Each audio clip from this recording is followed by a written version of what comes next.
Hello everyone, তোমরা সবাই কেমন আছো? আশা করি সবাই খুব ভালো আছো। আমিও খুব ভালো আছি। আমি পূজা, তোমাদের সাথে শেয়ার করতে চলে এলাম আবার একটা নতুন ব্লগ ভিডিও নিয়ে। তো আগের পার্টে দেখেছো যে আমরা সমুদ্রে স্নান করতে গেছিলাম। তারপরে কিন্তু রুমে এসে লাঞ্চ কমপ্লিট হয়ে গেছে।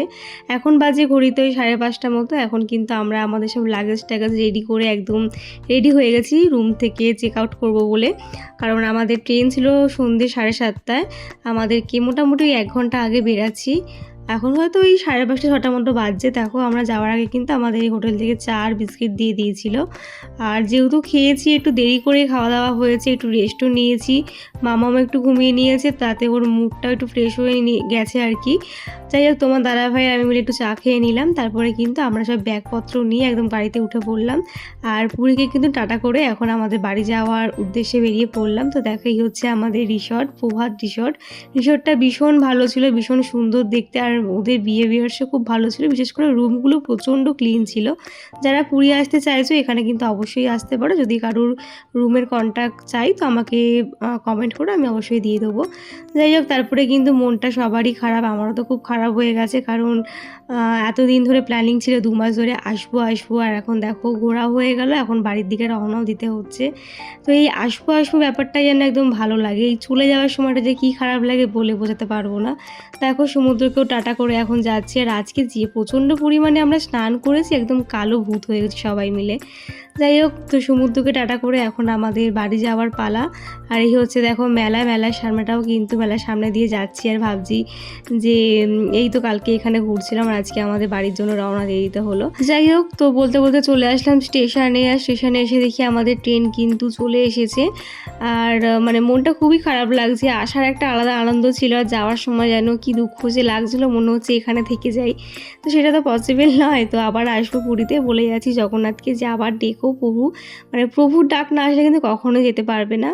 যাই হোক, আমাদের আজকের যাওয়ার ট্রেনটা ছিল দুরন্ত এক্সপ্রেস। তো সেটার জন্যই কিন্তু এই দেখতেই পাচ্ছ যে ট্রেন দাঁড়িয়ে আছে। এখন আমরা ট্রেনে উঠে পড়ছি, সবাই ব্যাগ ট্যাগ নিয়ে উঠে পড়েছে, আমরা উঠে পড়লাম। তো এই হচ্ছে আমাদের আমিও আজকে যাওয়ার সময়ও কিন্তু আমি সাইড আপারে বসেছিলাম। তো আমি খুব লাকি ছিলাম, যার জন্য যাওয়ার সময় বলো বা আসার সময় দুটো টাইমে কিন্তু আমি সাইড আপারে সিট পেয়েছিলাম। তো এবারে কিন্তু ট্রেন আমাদের ছেড়ে দিয়েছে। তো ট্রেন ছাড়ার সাথে সাথে কিন্তু আমরা একটু চিড়ে খেয়ে নিচ্ছিলাম। দেখো চিড়ে ভাজা নেওয়া হয়েছিল, আরও অনেক কিছু ছিল। তো সবাই মিলে সবাই প্রচণ্ড ক্লান্ত, কারণ আজ সমুদ্রে যে পরিমাণে দাপাদাপি করেছি আমরা। যাই হোক, তারপরে কিন্তু গল্প করতে করতে সন্ধ্যেটা কেটে গেছে। রাত্রিবেলায় কিন্তু ডিনারে ছিল হচ্ছে তড়কা রুটি, যেটা কিন্তু আমাদের হোটেল থেকেই প্যাক করে দিয়েছিল।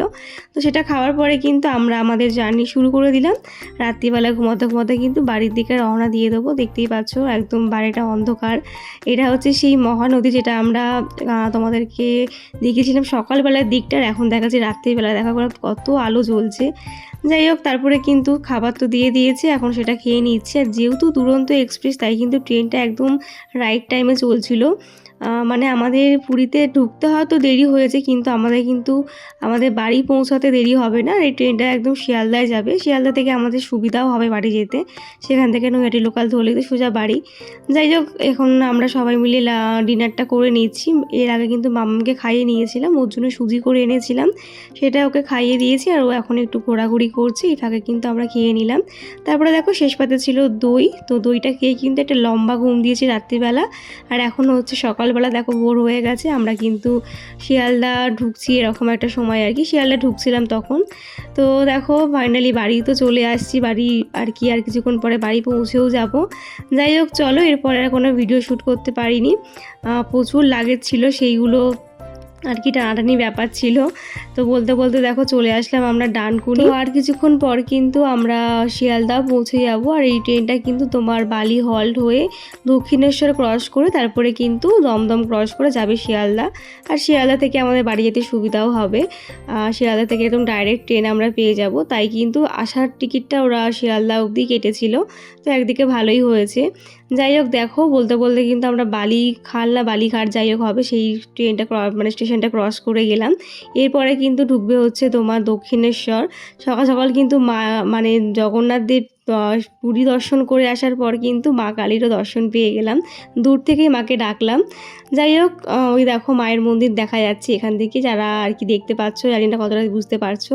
আমরা কিন্তু এখান থেকে মাকে দর্শন করলাম, ডাকলাম। যাই হোক চলো আজকের এই পার্টটা এখানে শেষ করছি, কারণ প্রচুর লাগেজ ছিল, সেগুলো নামাতে নামাতে কিন্তু কোনো ভিডিও শ্যুট করতে পারিনি। তো আজকের এই ব্লগটা আমি এখানে শেষ করলাম। তোমাদের আমার পুরী ঘোরার ব্লগগুলো কেমন লাগলো অবশ্যই জানিও।